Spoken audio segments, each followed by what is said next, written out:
Dans cet article, l'auteur examine l'influence de l'ego de l'être humain tout au long de sa vie et les moyens de contrer ces influences. L'ego humain est souvent victime des forces intérieures et extérieures qui agissent sur lui sans qu'il en ait conscience. S'il est influencé par des forces négatives provenant de plans invisibles, il peut être amené à commettre des actes préjudiciables à sa vie. En revanche, s'il est influencé par des forces positives, cela peut le mener vers une vie plus ordonnée et épanouissante. L'auteur souligne également que l'ego n'est pas aussi libre qu'il le pense, car il est constamment influencé par des plans inconnus. Il met en garde contre les forces qui cherchent à retarder l'évolution de l'homme et de la planète, et affirme que seul l'individu peut éviter les effets néfastes de ces forces en se connectant à un centre de réalité intérieure.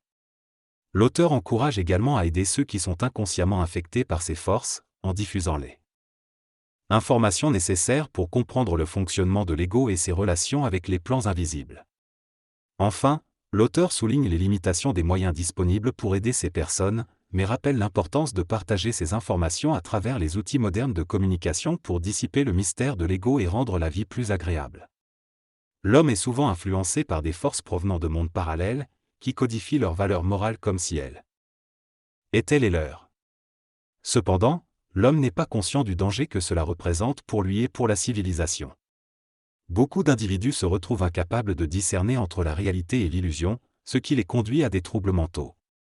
Cependant, ceux qui ont accumulé des connaissances et ont développé leur discernement ont la possibilité d'aider les autres à comprendre ces influences cachées. Il est important de comprendre le langage comme l'une des formes les plus pernicieuses d'influence des mondes parallèles, car il peut faire dire à l'homme des choses qui ne sont pas de lui. La langue peut être utilisée comme un moyen de mesure précis pour déterminer la justesse de l'esprit et son harmonie avec l'âme. L'inquiétude est un symptôme révélateur de l'ego affecté par des influences négatives. Cet ego aura tendance à créer une surenchère et à dramatiser les situations, étant incapable de voir la juste dimension d'une expérience. Il est donc essentiel de repérer cette inquiétude afin de pouvoir aider à la libération de ces individus. L'inquiétude profonde et permanente peut avoir une influence négative sur l'esprit et mener à l'isolement et à la dépression.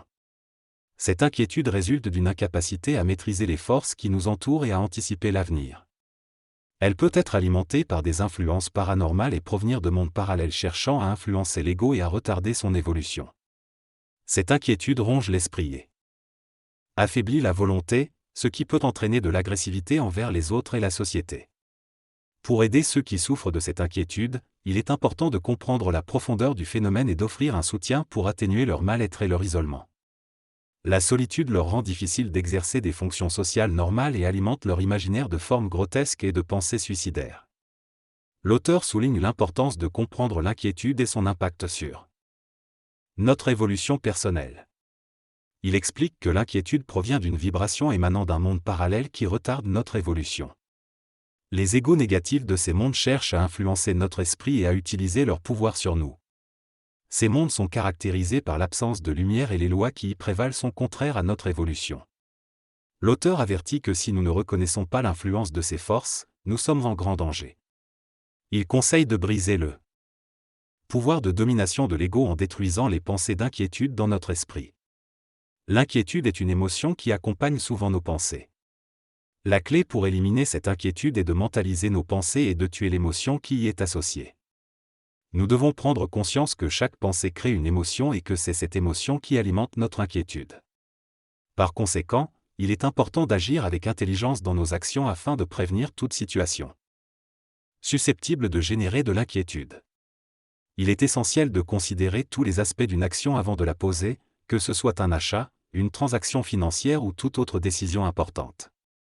Si nous donnons à la vie la moindre chance de nous créer des situations d'expérience, nous devrons les vivre jusqu'à ce que nous comprenions qu'il faut toujours vivre la vie avec intelligence. Il est donc nécessaire de reconsidérer les actions passées qui génèrent encore de l'inquiétude et de les amener à une conclusion. Il peut être utile de consolider nos dettes, de les éliminer et d'organiser notre vie de manière à ne plus être soumis à l'influence de ces gestes passés. Une fois que nous serons libérés de nos inquiétudes, nous pourrons puiser en nous des forces et des énergies pour développer d'autres aspects de notre vie. Bien que la vie réserve toujours des situations imprévisibles, lorsque nous aurons éliminé les inquiétudes causées par notre manque d'intelligence, il sera plus facile de faire face aux inquiétudes créées par la vie elle-même. En remettant de l'ordre dans notre vie et en contrôlant ce qui est sous notre contrôle, nous simplifions notre vie et nous la vivons plus profondément. Finalement, il est important de comprendre que chaque pensée personnelle crée de l'inquiétude en nous. Cela montre à quel point l'inquiétude peut être pernicieuse et profonde chez l'être humain. La clé est donc de mentaliser nos pensées, de tuer l'émotion qui les accompagne et de vivre la vie avec intelligence.